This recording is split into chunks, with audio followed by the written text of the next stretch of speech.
आपको sequential reaction पे। कुछ नहीं है, चैट सेक्शन में लिखो फर्जी है, सबसे पहले लिखो फर्जी है, लिखो फर्जी है। इट इज सिंपली, कोई अलग से टॉपिक नहीं है, एप्लीकेशन ऑफ स्टोइशियोमेट्री है यार, ये भी एप्लीकेशन है स्टोइशियोमेट्री का, एप्लीकेशन है स्टोइशियोमेट्री का। सर कैसे पहचानूंगा सीक्वेंशियल रिएक्शन, कैसे पहचानूंगा सीक्वेंशियल रिएक्शन? यहां पे देखो, यहां पे देखो, फर्स्ट रिएक्शन का प्रोडक्ट, जो पहली रिएक्शन का प्रोडक्ट है वो दूसरी रिएक्शन का रिएक्टेंट होगा, ये होती है सीक्वेंशियल। जो पहली रिएक्शन का प्रोडक्ट है वो ही दूसरी रिएक्शन का रिएक्टेंट होगा। कैसे? सवाल आ जाए, सवाल आ जाए, यहां देख, ये देख, सवाल देख, सवाल देख, सवाल देख, सवाल देख, प्यार से देख, प्यार से देख।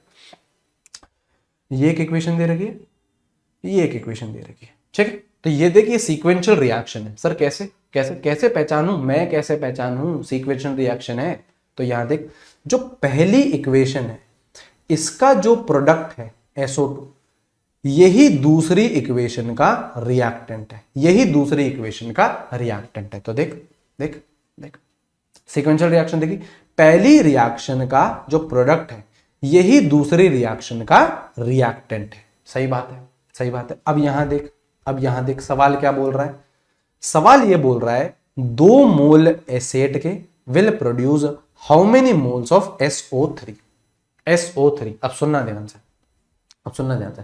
सबसे पहले पहली इक्वेशन लिख, सबसे पहले पहली इक्वेशन लिख, S8 plus 8O2 will give you 8SO2, ये है इक्वेशन लिख दी मैंने, पहली इक्वेशन लिख दी। हाँ, अब देख, क्या इसके 2 मोल दे रखे हैं?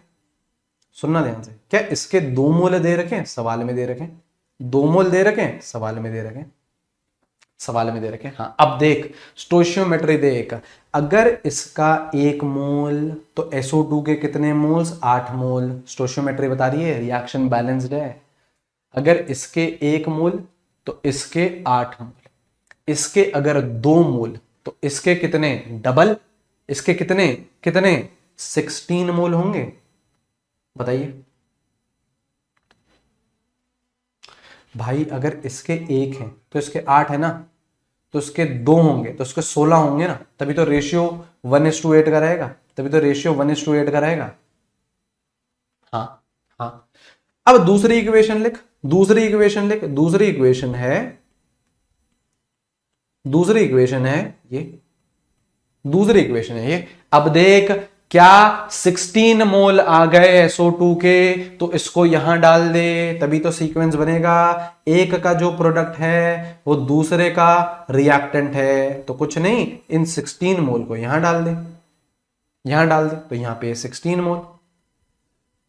अब यहां देख, अगर यहां 2 मोल SO2 के तो 2 ही मोल SO3 के, सेम सेम है।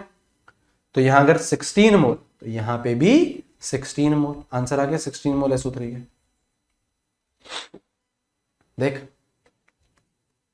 एनसीईआरटी लाइंस भी इंक्लूड होंगी क्या? एनसीईआरटी बेटा आप लोगों को इसके बाद पढ़ने की आवश्यकता नहीं है। एनसीईआरटी बेटा मैं अपने नोट्स में एक एक पॉइंट जो भी मेंशन्ड है वो सारी चीजें मैं इंटीग्रेट करके आता हूं। आपको एनसीईआरटी एक्स्ट्रा पढ़ने की कोई जरूरत नहीं है, आप आराम से नोट्स करिएगा,